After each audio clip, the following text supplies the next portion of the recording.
18h-19h, Place de la République. Rudy Guillemin, Benoît Prospero. Bonsoir et bienvenue dans cette première édition de la saison de l'émission Place de la République. Pour cette première Place de la République, eh bien, nous allons évoquer un sujet sur lequel tout le monde ou presque a un avis, le commerce et son aménagement sur le territoire. Rudy Guillemin, bonsoir. Bonsoir, oui, alors que le grand projet de zone Ikea Leclerc à l'entrée du Mans a ses partisans et ses détracteurs, France Bleu Maine ouvre le débat ce soir à propos de ces grandes zones commerciales. Sont-elles un atout pour l'économie ou bien mettent-elles en danger le commerce, notamment dans les centres-villes? Comment se construisent ces zones? Qui décide de leur implantation? Et puis comment trouver l'équilibre à l'échelle d'un territoire entre le centre et la périphérie? Pour tenter de répondre à ces questions, de confronter les points de vue et les analyses, trois invités. Catherine Gouillet, vice-présidente de Le Mans Métropole en charge de l'urbanisme. Bonsoir. Bonsoir. Noël Perramayou, président de la Chambre de commerce et d'industrie de la Sarthe, patron de l'entreprise Duval Métallu. Bonsoir. Bonsoir. Et Cédric Menuet, journaliste économique au Journal des entreprises. Bonsoir. Bonsoir. Et puis vous aussi, qui allez réagir derrière votre poste. Si vous souhaitez vous exprimer, vous posez vos questions au 02 43 29 10 ou tout simplement vous donner votre avis. Vous pouvez aussi vous rendre sur la page Facebook de France Bleu Maine pour laisser vos avis et suivre le débat en direct. France Bleu Maine, 18h-19h, Place de la République. En direct et en vidéo. Allez, on attaque la discussion autour de cette question. Il va y avoir trois thèmes. Le premier, ce sont les grandes zones commerciales. Sont-elles un atout pour l'économie ou bien y a-t-il une inflation inutile de surface commerciale? Eh bien, en tout cas, c'est un constat partagé par plusieurs organismes statistiques, l'Institut de la Ville et du Commerce ou bien encore France Stratégie. La France est en état de surproduction de surface commerciale. Elles se sont développées à tout va, notamment ces zones périphériques dans les années 90-2000. Plus de 30 millions de mètres carrés commerciaux depuis l'an 2000 ont vu le jour en France. Au Mans, il y a bien sûr la zone nord, 2 millions de mètres carrés, c'est plus de 300 terrains de football. Il y a aussi Family Village et puis des zones qui ont poussé à Allonne ou encore route de Bonnétable à Sargé. Écoutez ce qu'en dit tout d'abord le géographe de l'Université du Maine, spécialiste de ces zones commerciales, Arnaud Gasnier, et on ouvre le débat ensuite. Depuis 2007-2008, on constate effectivement une explosion des zones d'activité commerciale. L'aire urbaine du Mans fait partie des aires urbaines du Grand Ouest où la densité commerciale est la plus forte. À partir de 2012, on constate quand même un léger frein parce qu'il y a un maillage qui est tellement dense à l'échelle nationale et à l'échelle locale que les investisseurs, les développeurs de l'immobilier commercial freinent quelque peu leurs investissements et commencent à réfléchir à comment optimiser les établissements déjà implantés sur le territoire. Alors voilà ce que dit Arnaud Gasnier, géographe à l'Université du Maine. Alors première question, premier tour de table avec nos invités. Est-ce qu'il faut continuer donc à construire ces grandes zones? Catherine Gouillet, vice-présidente de Le Mans Métropole. Alors actuellement, nous vivons sous le SCOT, le schéma de cohérence territoriale, qui limite effectivement la création de nouvelles zones. Alors 2 zones sont en cours de création, on va dire, Family Village 2, Bénère. Ces zones, au-delà de ces zones, on sait qu'on ne pourra pas construire, installer de nouvelles zones commerciales sur le territoire de Le Mans Métropole. C'est écrit, c'est un document qui établit qu'on n'ira pas au-delà de cela. Voilà. Et le PLU communautaire que nous élaborons actuellement devra être conforme, compatible avec le SCOT. Alors, il pourra limiter, dire non, on ne fait pas celle-ci, on ne fait pas celle-là, mais il ne pourra pas en créer de nouvelles. Alors ça, c'est pour l'avenir. Pour ce qui est du présent, on sait qu'il y a des projets, vous l'avez rappelé, l'extension de Family Village à Ruaudin, la zone de Bénère, évidemment. Noël Perramayou, président de la Chambre de commerce et d'industrie.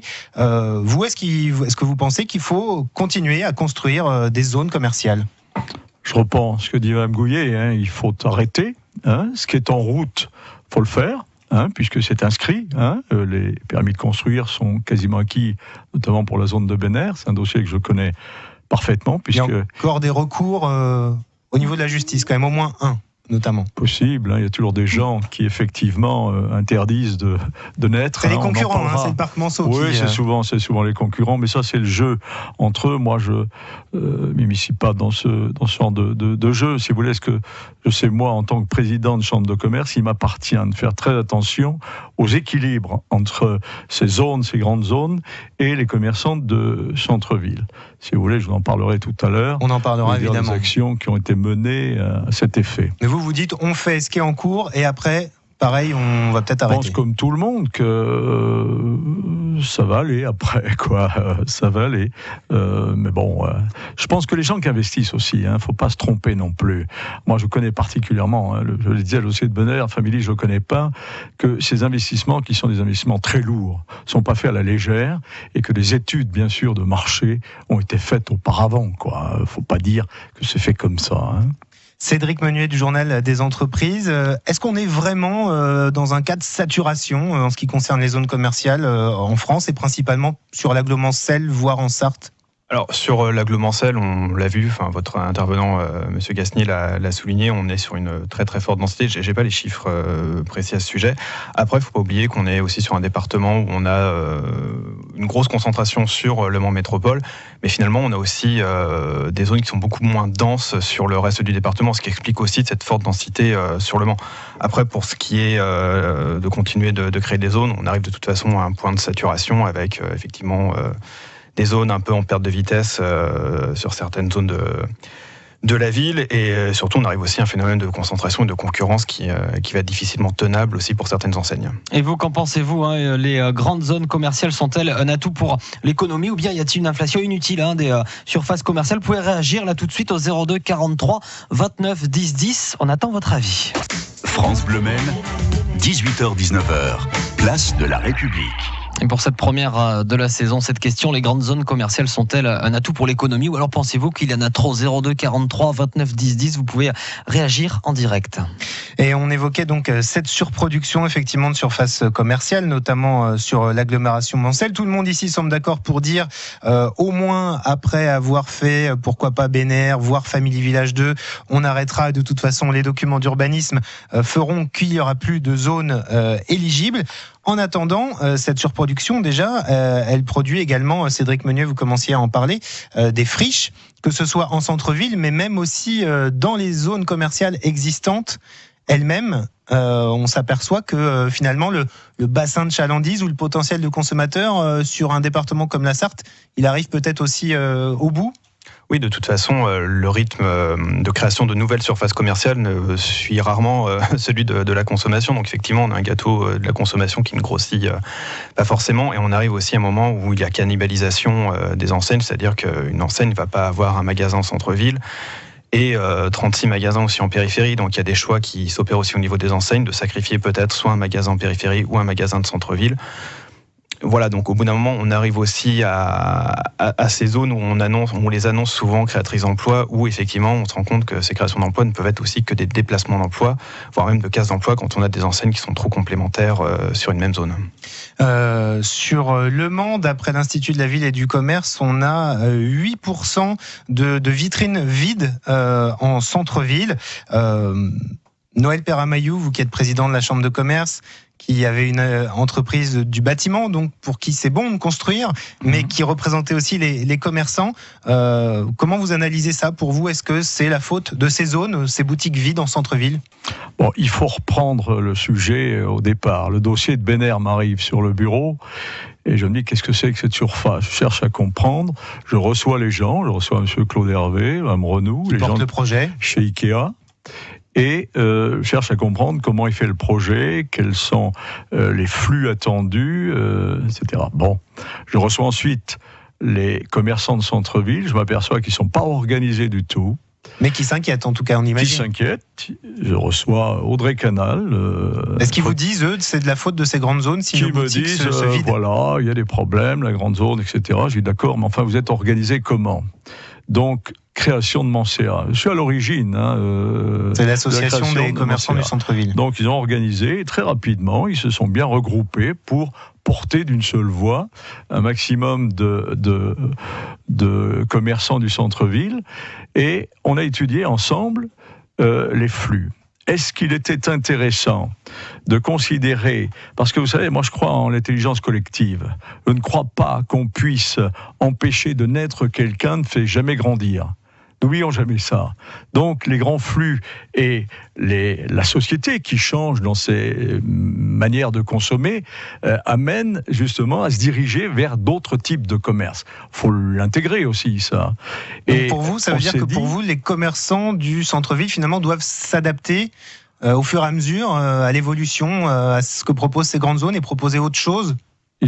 Oui, c'est un peu ça, pas tout à fait ça. C'est de dire que les grands flux, vaut mieux les accompagner que s'arc-bouter.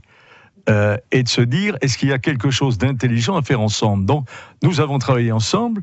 Les gens de chez Mancéa sont allés voir des villes où il y avait des locomotives comme Ikea et se sont rendus compte qu'il y avait une amélioration de 20 à 30% de leur chiffre d'affaires. Donc, ça veut dire que quand on va avoir une grosse population qui va intervenir vers le Mans, il faudra les nourrir, il faudra les loger quelquefois s'ils viennent sur plusieurs temps. Et en tous les cas, ils dépenseront dans le territoire et c'est bon pour la ville. C'est effectivement ce que dit Ikea. Quand on est présent dans une ville, les gens vont aussi en centre-ville. On est à Fercé tout de suite au 02 43 29 10 10. Dominique Dumot, président des maires ruraux de la Sarthe, voudrait réagir. Bonsoir. Oui, bonsoir. Dominique, on écoute votre réaction.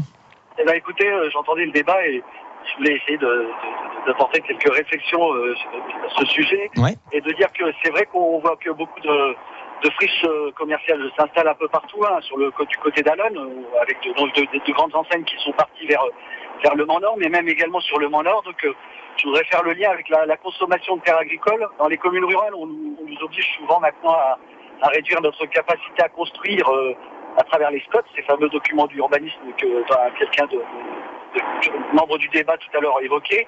Et je voudrais dire que c'est un peu difficile d'entendre lorsqu'on habite dans une petite commune qu'on nous restreint en termes de capacité de permis de construire et d'accueil de nouvelles populations et de voir en parallèle ces hectares de terres agricoles qui disparaissent pour pas grand-chose souvent, parce que souvent des friches en parallèle se créent. Donc c'était mon premier point. Ouais. Le deuxième point, c'était de parler aussi de la circulation, en fait, d'avoir toutes ces zones commerciales qui s'installent en périphérie du Mans. Ça augmente énormément le flux de circulation parce que les ruraux sont bien obligés de prendre leur véhicule pour aller faire leurs courses. Peu d'enseignes osent s'installer à mi-chemin entre les quelques pôles qui sont Sablé-la-Flèche et Le Mans. Et ça crée évidemment une circulation bien plus importante qui est à prendre en charge par les collectivités et non pas par les commerçants. Et c'est de la dépense d'argent public supplémentaire. Donc il serait, à mon avis, grand temps de mettre un terme à tout ça et de pouvoir permettre à des enseignes qui ne peuvent pas aujourd'hui de s'installer à mi-chemin entre le Mans Métropole et les communes comme la Ferté-le-Bernard, la Sablé ou la Flèche, de manière à ce que les gens qui habitent dans des petites communes n'aient pas cette obligation de prendre leur voiture et de faire 20-25 km pour atteindre le commerce et trouver ce qu'ils cherchent. Ouais. Catherine Gouillet, vice-présidente du Mans Métropole en charge de l'urbanisme et de l'aménagement urbain, vous vouliez répondre? Oui, je partage tout à fait l'analyse sur la consommation des terres agricoles. On constate par exemple sur le Mans Métropole qu'on a une consommation annuelle proche de 80 hectares de terres agricoles tous les ans. Ça veut dire une exploitation qui disparaît. Et ça, c'est grave. On a besoin de nourrir notre population. Et on constate qu'on a de plus en plus une population qui demande des produits locaux, qui demande des produits de qualité qu'aujourd'hui l'agriculture ne peut pas forcément fournir. Donc pour moi, plutôt que de construire des surfaces commerciales, on a vraiment besoin bien d'augmenter au contraire les surfaces agricoles, d'autant plus qu'on sait que ce sont ces entreprises agricoles créatrices d'emplois, et d'emplois non délocalisables et d'emplois durables. Les nuisances environnementales de ces grandes zones commerciales, Noël Perramayou, on le voyait faire... Non, je suis pas compétent pour parler, mais j'entends quand même le problème de l'agriculture, et ils ont du mal à vendre leur lait et leur viande. Alors, je ne sais pas s'ils en font trop ou pas assez, je ne veux pas m'initier dans ce débat, mais je suis étonné de me dire qu'on manquerait de terre pour notre agriculture. Bon, il faut y prendre soin, vous avez raison, il faut faire de l'agriculture périurbaine, c'est à la mode et je suis assez pour que les circuits soient réduits. Les grandes surfaces font très attention à ça. Je ne défends pas la grande surface. Je fais simplement dire attention. Le président des maires, que je salue, M. Dominique Dumot, je suis d'accord avec lui. D'ailleurs, à la Chambre de commerce, on travaille justement pour réfléchir sur la façon dont on pourrait garder des petits commerces de proximité. On travaille là-dessus, hein, si je veux bien le rencontrer un jour, s'il veut, bien sûr. Pour la circulation, bien sûr que ça a été l'un des premiers problèmes à traiter. Les flux ont été quantifiés, les actions ont été menées.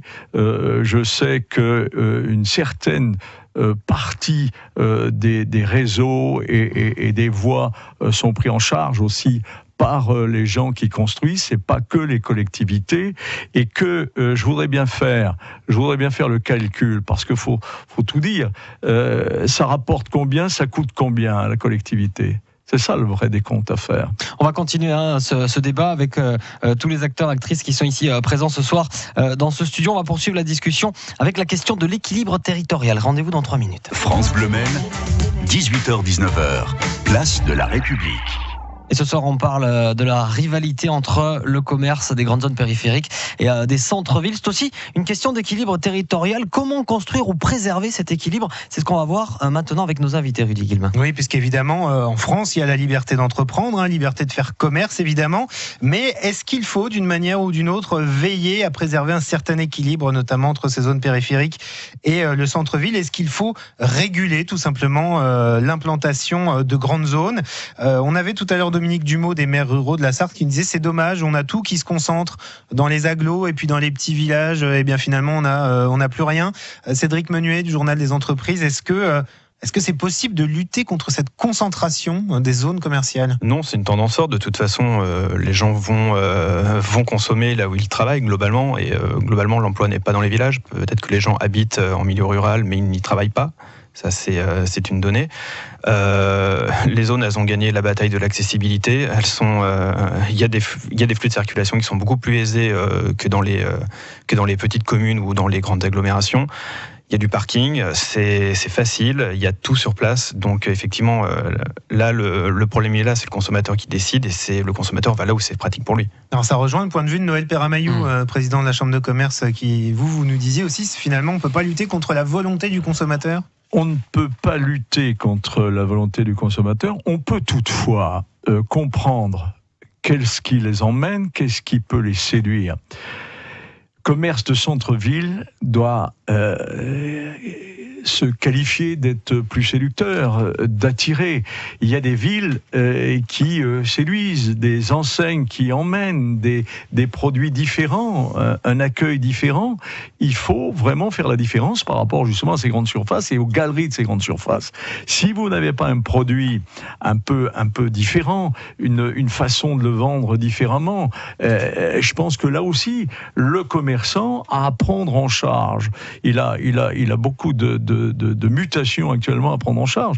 Non seulement la grande distribution, mais c'est pas nouveau, mais Internet et les différents canaux de distribution maintenant. Vous savez, commerçants, moi je vois les jeunes chez moi à l'entreprise et ils font leur commerce et ils achètent, ils passent au driving. Driving, c'est 10% du commerce. Qui aurait dit, voilà, 10 ans, qu'on allait faire ses courses en disant voilà, je t'envoie un SMS et tu charges ça dans ma voiture. Est-ce qu'on peut établir un équilibre malgré tout, malgré ce phénomène? Effectivement, c'est le consommateur qui décide, le consommateur ira où il veut, mais est-ce qu'on peut établir un équilibre entre le centre-ville et la périphérie? Oui, si on fait preuve de séduction.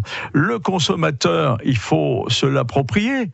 Il y a des démarches, il y a les consommations, les corvées qu'on appelle, c'est-à-dire l'eau, le beurre, le sel, le sucre. Et après, il y a des consommations de choix, de plaisir.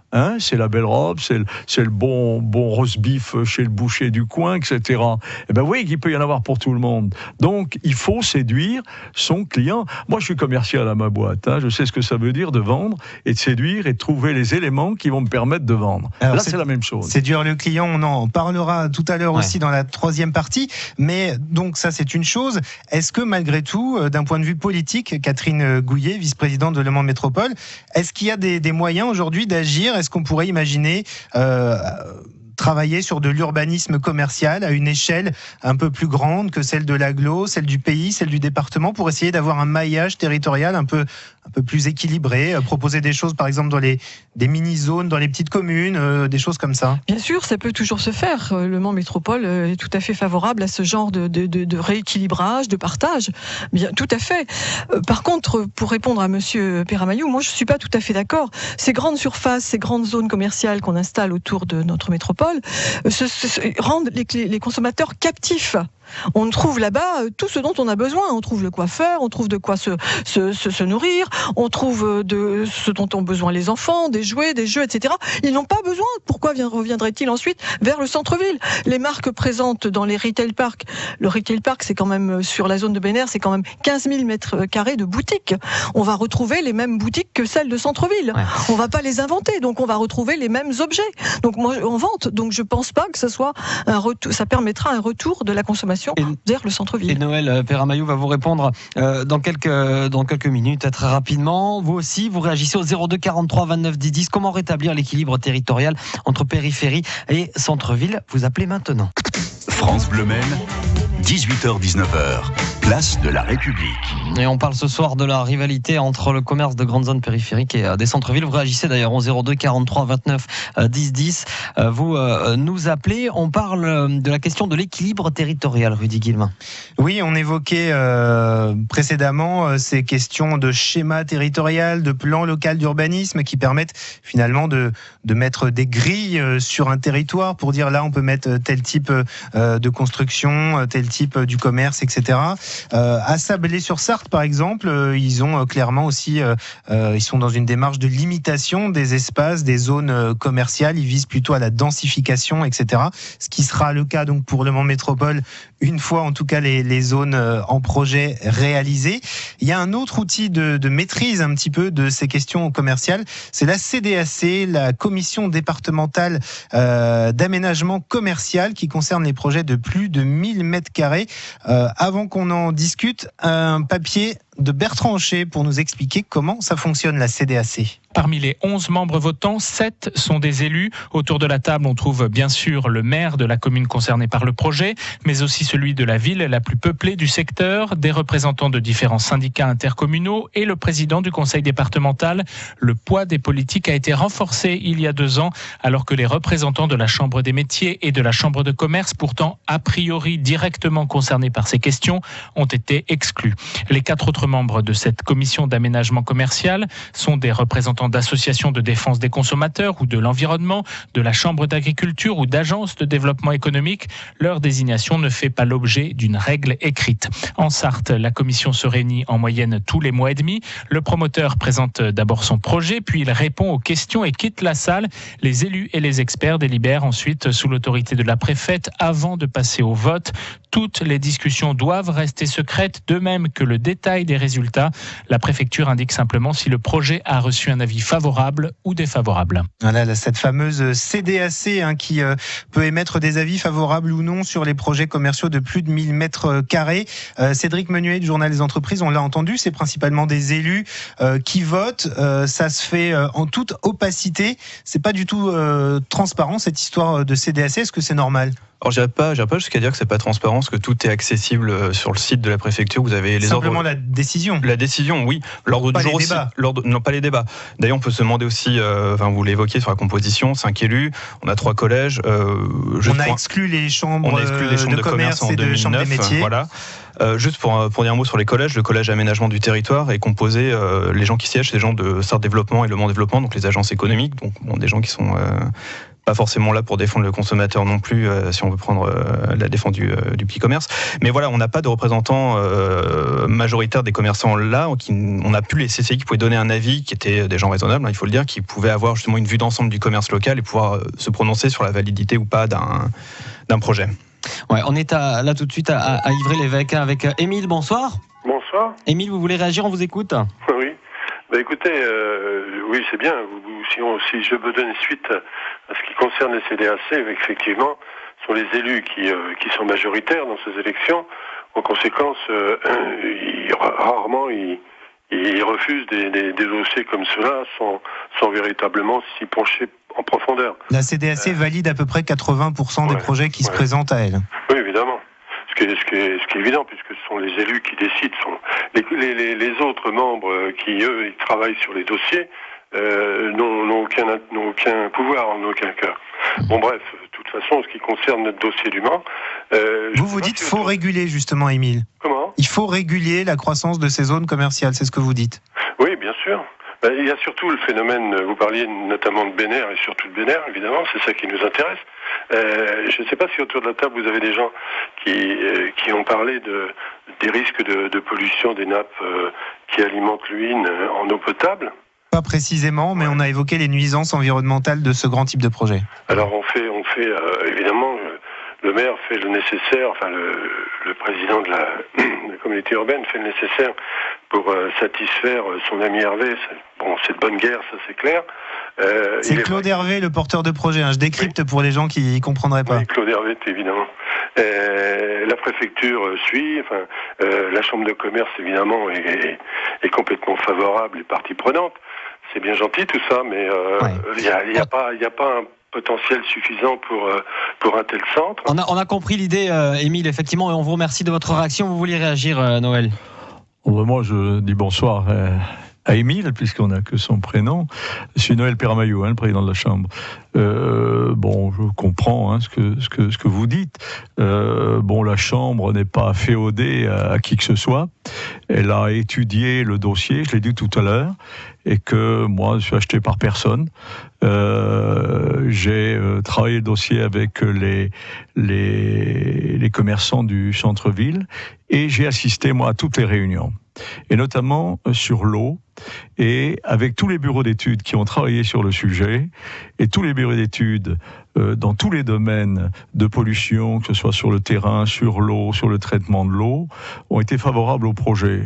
Moi, je me range derrière eux, j'ai pas de compétence autrement que celle de dire est-ce qu'on a bien fait les études nécessaires sur le projet.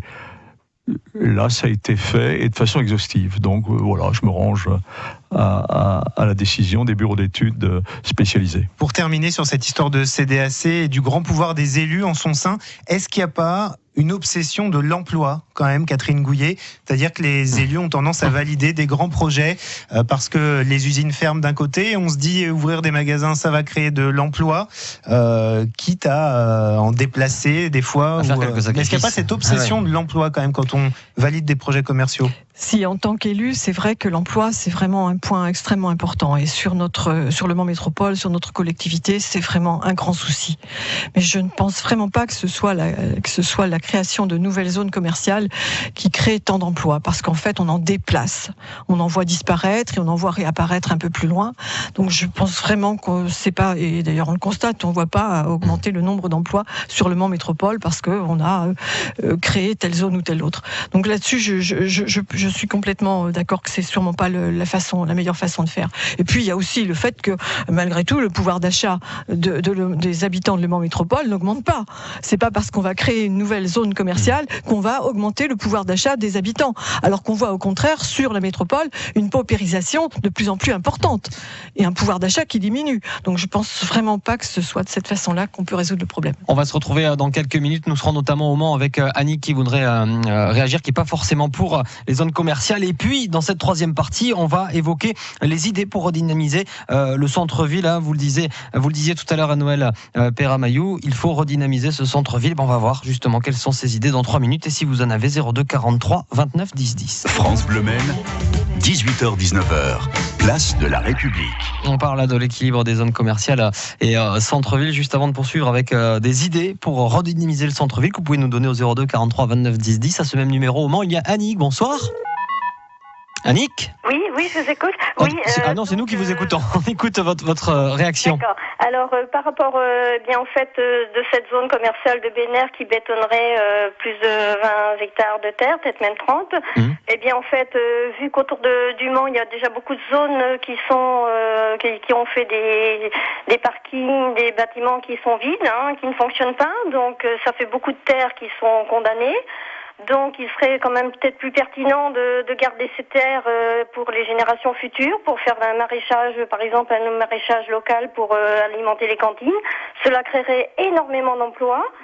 Et cela pourrait aussi éviter de se poser des questions sur l'alimentation en eau potable de la ville du Mans, puisque les terres qui sont juste au-dessus de l'embouchure sur la prise d'eau dans l'Huisne, c'est donc Bénère.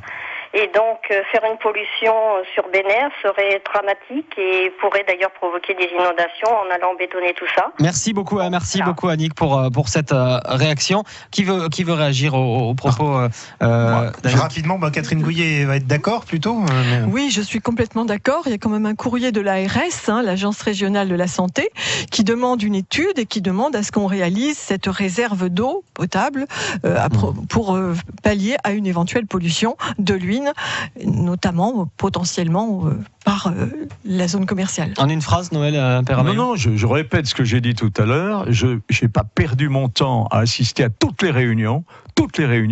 J'ai même convoqué certains bureaux à la Chambre de commerce pour avoir une explication tangible et réaliste et pas inventée et philosophique.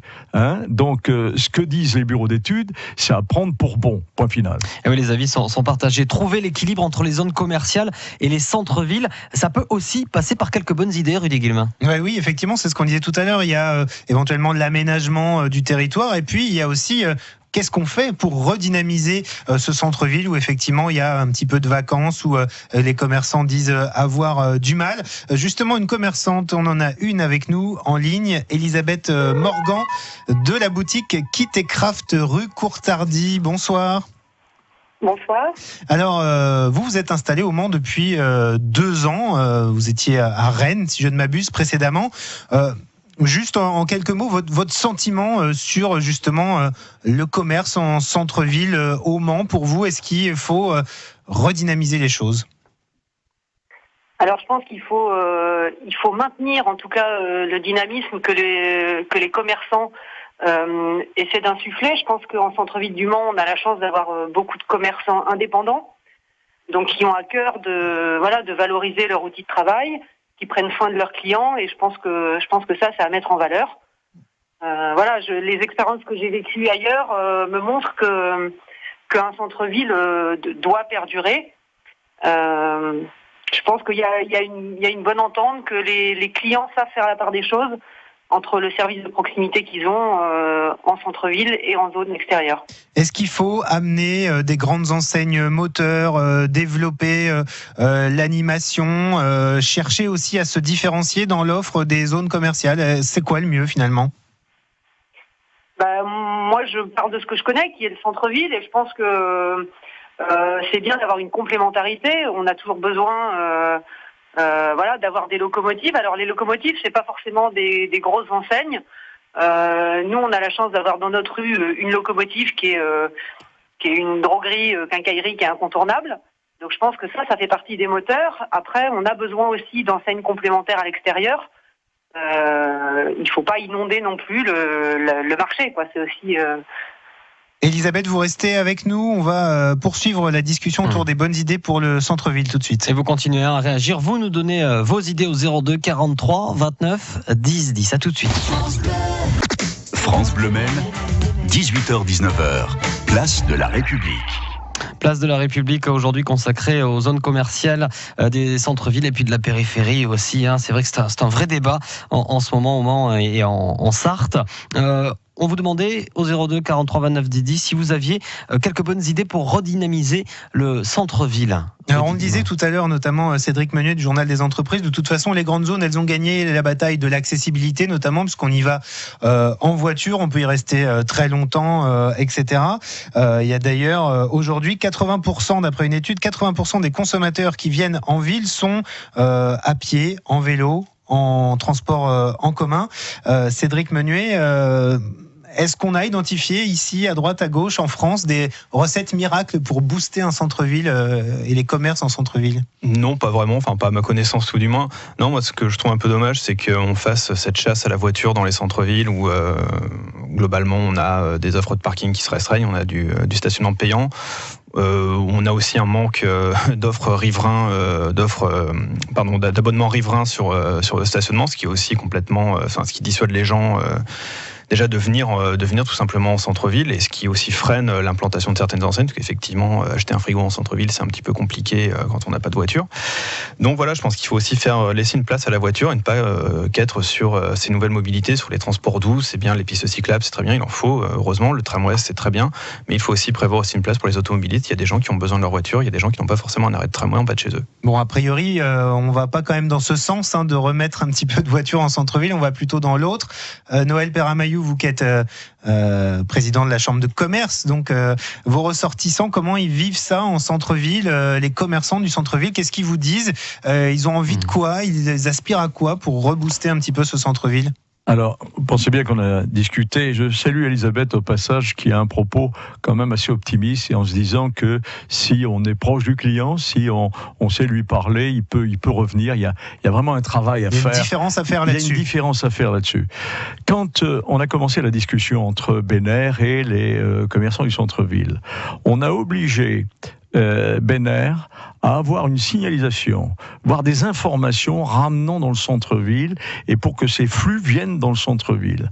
Ensuite, j'ai personnellement pesé sur la mairie, sur le maire Jean-Claude Boulard et ses services pour améliorer les rues qui commençaient à quand même être vieillottes, et les travaux ont été commencés. C'est en cours, rue des Minimes notamment. C'est en cours, donc vous voyez, il y a des travaux qui sont faits, on laisse pas tomber le centre-ville, mais de grâce, il faut aussi que le commerçant de centre-ville se dise qu'il y a des flux qu'on ne domine pas, et qui lui appartient à lui de se dire dans quel espace encore je peux exister. Et ils ont à travailler là-dessus.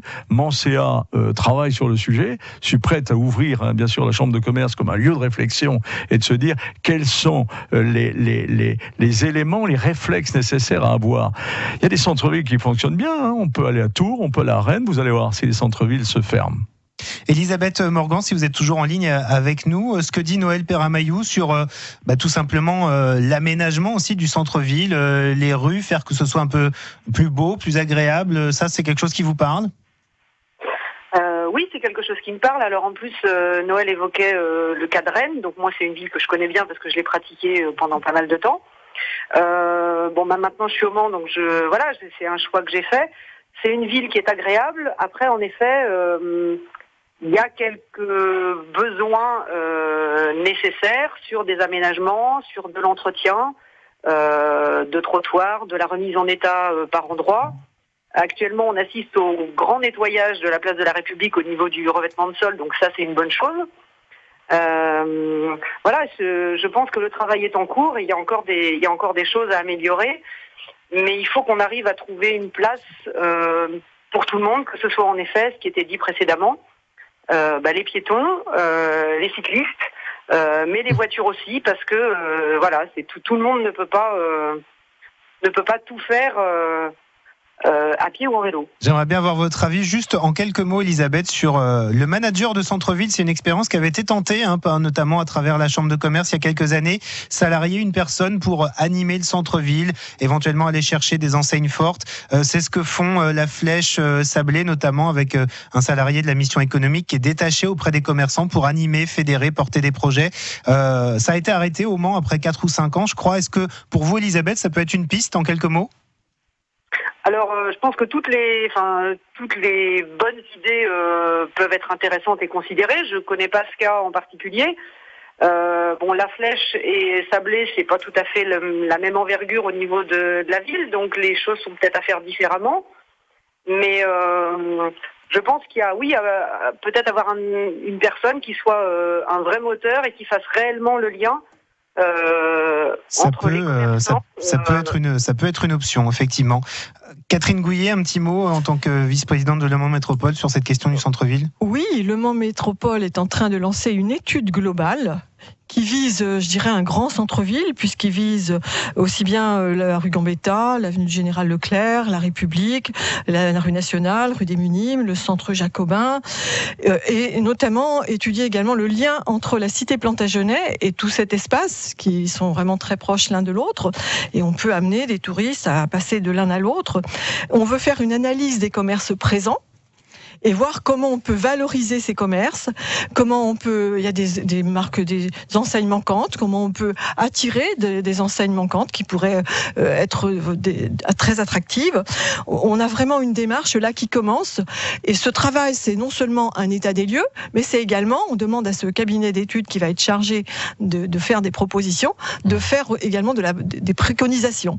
Qu'est-ce qu'il va préconiser en fonction de ce qu'il va connaître du milieu existant? Qu'est-ce qu'il va préconiser pour redynamiser notre centre-ville? Parce que c'est aussi vraiment une gageure que nous lançons, le Mans Métropole. Et ça nous permet justement d'ouvrir sur l'avenir pour terminer cette émission, même s'il y avait encore beaucoup de choses à dire. Merci à tous pour ce premier bilan. C'est vrai que vous avez beaucoup réagi sur le Facebook de France Bleu Maine. Vous continuez à le faire, bien sûr. Catherine Gouillet, vice-présidente du Mans Métropole en charge de l'urbanisme et de l'aménagement urbain, était avec nous. Noël Perramayou, président de la Chambre du commerce et de l'industrie de la Sarthe, patron de l'entreprise Duval Métallué, puis Cédric Menuet, journaliste économique au Journal des entreprises. Merci à tous les trois.